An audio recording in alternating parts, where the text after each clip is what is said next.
Hello and welcome to this special show on Rajya Sabha Television. I'm Vishal Dahiya, and here we take a stock of the fight against COVID-19. Now, one of the very important aspects in this particular battle against this particular pandemic is about going ahead and finding out which drugs work against this particular virus, and also obviously the development of vaccine, which is underway. There are several vaccine candidates, but today we're going to talk about some of the drugs which have been identified to work against novel coronavirus, which is responsible for the COVID-19 pandemic.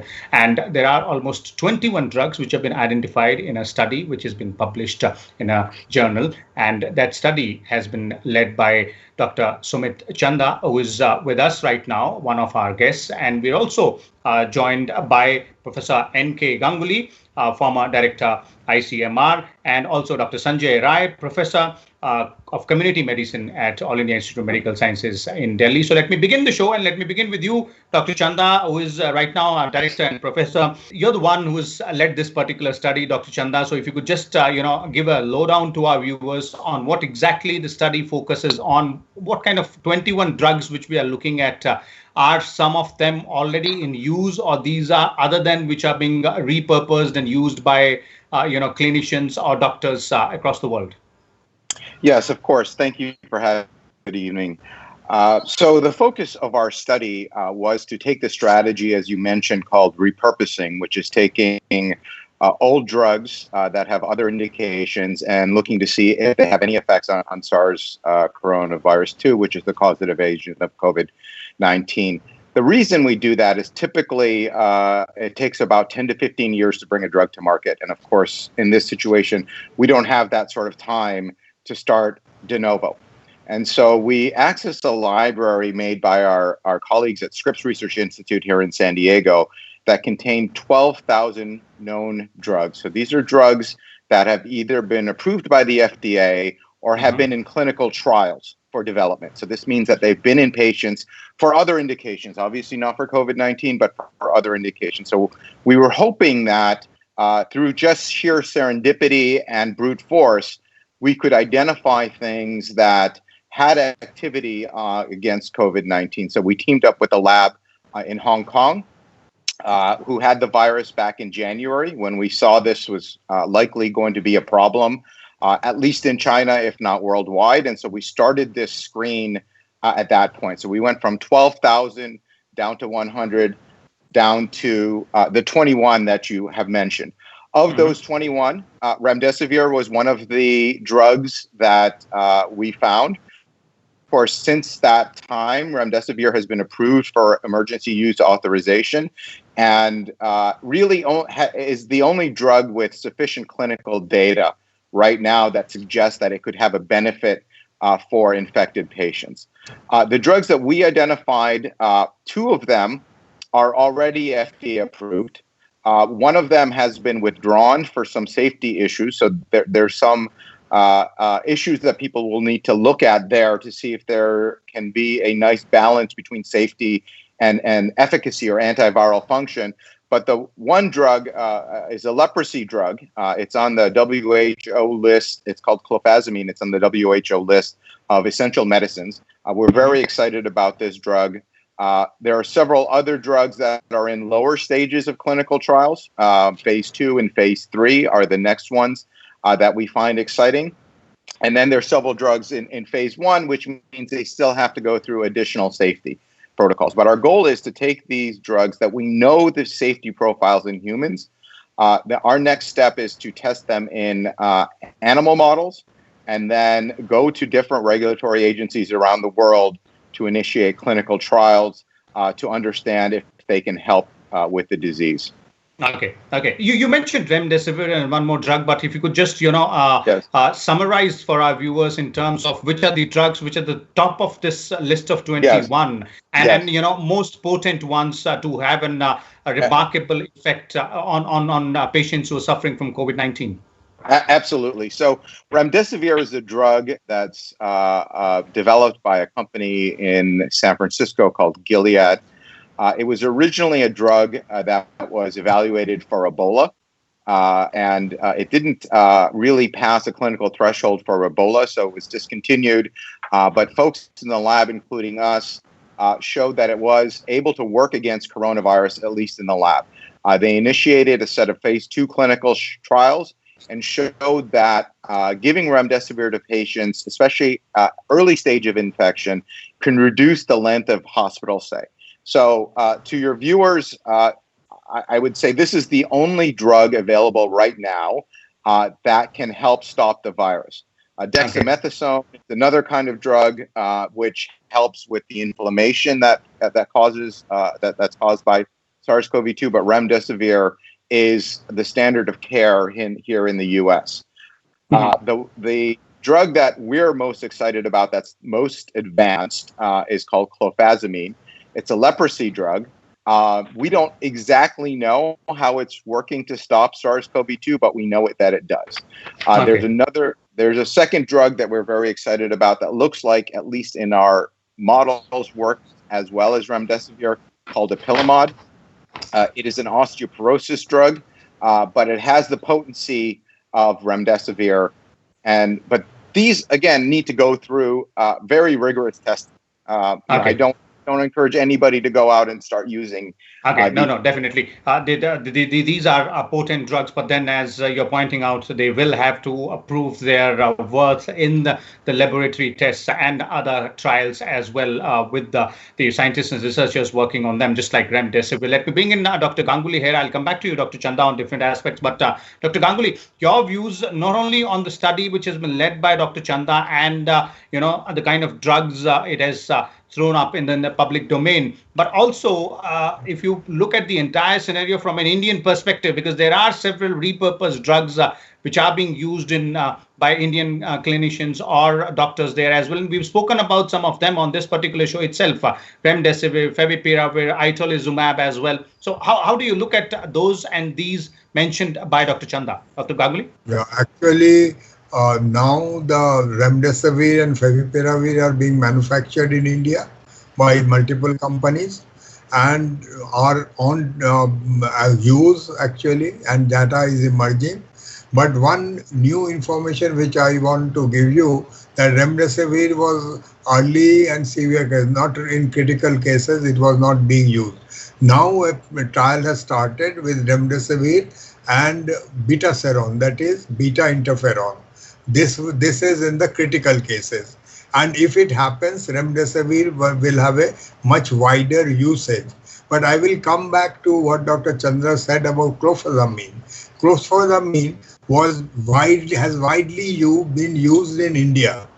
Its safety data is already there because it was an anti-leprosy drug in use in India for decades. And hence, to repurpose it, you don't have to go through too many safety data. So this is something which is, I think, is exciting if it works. Some didn't work, like although hydroxychloroquine we use in India, the world has given it up because there is myocarditis, there is arrhythmia, there are so many things which COVID people die of. And it not only has been found effective, it can cause harm also. Ivermectin, another antiparasitic drug, hasn't worked so well, although it had shown some excitement.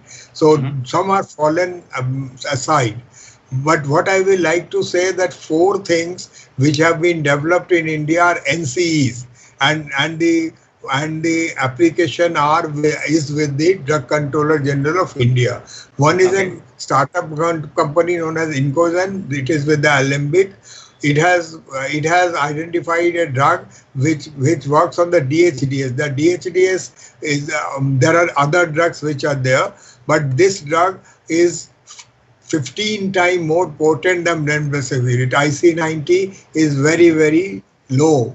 And it's totally druggable. It follows Lipinski's rule. It has gone through beagle dogs. It has gone through all toxicology, and it works very nice in the both animal as well as the in vitro models of the various RNA viruses, particularly COVID. And it also has another advantage, that it also reduces inflammation, which is one of the purpose. So this, application is with. The other one is being made by Genova. It is an Amgen drug. It is IL-1 inhibitor.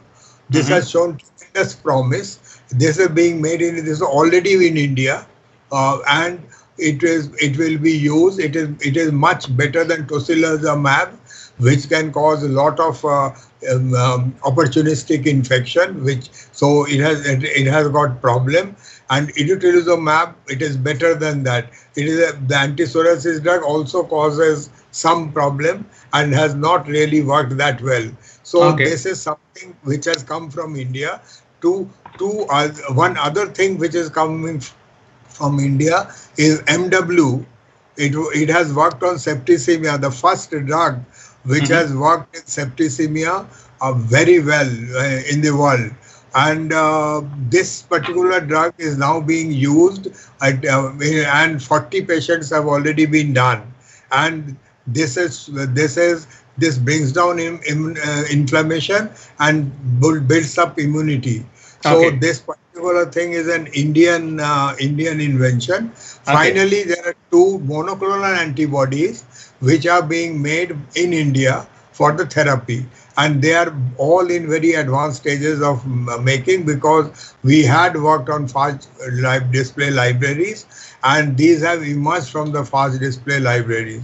So these are some of the Indian work which is coming up. There are 60 targets, and more than 400 NCs are in trial in different places. In use, not in use, it will take several years for them to come. At the moment, that is why the repurposed drug is the answer. Repurposed drug is the answer, and those are some very, very important and a lot of options which Dr. Ganguly spoke about being developed in India only. Let me bring in Dr. Sanjay here. Dr. Sanjay, from the perspective of somebody who is involved with the COVID-19 patients on the front lines, how exciting or significant do you think these developments are with regards to the repurposed drugs to work against COVID-19, and how useful they are on the ground in the real world situation? Which one would you have come across, or your colleagues, as being most useful here so far now? Thank you, Vishal. Actually, the fact is, till date, we don't have any effective treatment for this against this SARS coronavirus 2, which causes COVID-19. So we don't have a very effective treatment, a very, very effective drug. And that's why WHO almost 2 months ago started this solidarity trial. In that time, more than 100 countries, they expressed to participate in this trial. Currently, around 35 countries are participating, and they are recruiting patients from more than 400 hospitals. Whatever data they have released is showing that only, like that time, SEQ was also part of that trial. Remdesivir was part, and then these HIV drugs and anti-HIV drugs, they were the part. But finally, they found that this SEQ is not working properly, so they removed from the list. For remdesivir, whatever evidence we have, it's working only in the mild and severe cases, so no impact on mortality till date. In India, almost all mild cases are recovering, but few are definitely converting into also moderate and severe also. So whatever evidence we have. So if you don't have anything, at least you have something in hand to treat your patients. Otherwise, none of these drugs are very promising till date. Okay. Dr. Chanda, 2 aspects here I would like to have some clarity from you on. One is the drugs which have been mentioned by Dr. Ganguly, which are being worked upon in India, and there are several options out there. So what your views would be on some of them. And second is, as Dr. Sanjay said, the idea or the target here would be to bring down the mortality rate or the fatality rate in terms of repurposed drugs as well. And that, whether or not it works with the kind of, with those drugs which you are mentioning at the top of those 21 list of 21, and some mentioned by Dr. Ganguly as well. Yes. So, I think that we've all reached a consensus that there's not going to be a single drug that works. There's no magic bullet here. What's going to work, I think, is going to be a combination of drugs, drug cocktails. both balancing things that attack the virus and also help our immune systems fight the virus. And so I think that, in the US, around the world, it's a global effort to test these things. Things have been going faster than I've ever. And I think all of the drugs that were mentioned are extremely promising in looking at one aspect or the other. But this is why these clinical trials are so important, right? The hydroxychloroquine is a fantastic example. It works great in the lab, but once you put it into people, it didn't work. Okay, remdesivir works well as Dr. Sanjay said in early stage patients, not so well in people in the ICU. This is fairly expected for an antiviral. If you look at influenza antivirals, they're typically have to be given early because after that, it's your immune system that's the problem. So this combination approach where we pick drugs that are coming out of anywhere is very important. Right? This is why this worldwide effort needs to be coordinated in a way where we can share the information and get that information to everybody. The other issue that I have with remdesivir is that it's in limited supply. It's a very hard drug to make. And so what we need also is a drug that's widely available and that's cheap. This is a global pandemic, right? Stopping it in the US or stopping in India is not a solution. And so we need something that is cheap, that is widely available, and that is effective. We want to get mortality rates down. There will never be a cure, okay? At least in the near future. We want to get mortality rates down to what we see of seasonal influenza, which in the U.S. kills somewhere between 30 to 50,000 a year. If we can get things to that level, this can go from a pandemic to a manageable disease that we don't have to shut down economies around the world to cope with. Okay, and what's the most important focus when you're looking at repurposed drugs or trying to identify these drugs which can be repurposed to fight the novel coronavirus? What's the topmost concern there, or the factor which is really important? So our top concern right now is, does it work in humans? So this is what a phase 2 clinical trial will tell you. Is that, are you showing any difference between standard of care treatment with remdesivir? It doesn't have to be better than remdesivir, right? It just needs to work nearly as well, because then you could think about combining these drugs with remdesivir. That means remdesivir goes further along. Remdesivir is an IV drug, so you can only give it to people in the hospital. Hospital beds are not limitless. So nice thing about clofazimine is that you can give it to somebody that's not in the hospital, because you can take it as a pill. So these are all things that we're looking at, right? What can we do to improve the current situation? But the first thing is we have to show that it has some effect in humans. If that doesn't happen, then we move on to the next of the 21 drugs. Okay. Dr. Sanjay, from your point of view, what should be the, or what is rather, or should be the main focus here when we are looking at repurposed drugs? Obviously, researchers and scientists across the world are working on different aspects. But as a clinician, as somebody who's there on the, ground working with patients, what should be the focus? See, definitely our focus should be to concentrate on giving the unfortunate victim optimum care. And these unfortunate victims are those who are seriously ill. Otherwise, this disease is a very mild disease, does not require any care in majority of the cases, but few are definitely developing serious illness and they require.